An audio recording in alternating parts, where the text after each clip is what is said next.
Во славу родов наших, пусть построит храм.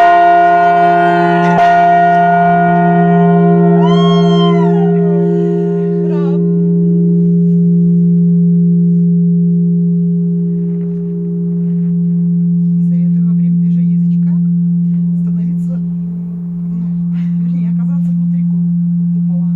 Понятно, да? Я переключила. Да, чтобы у тебя вот этим штукой не завод не сделал.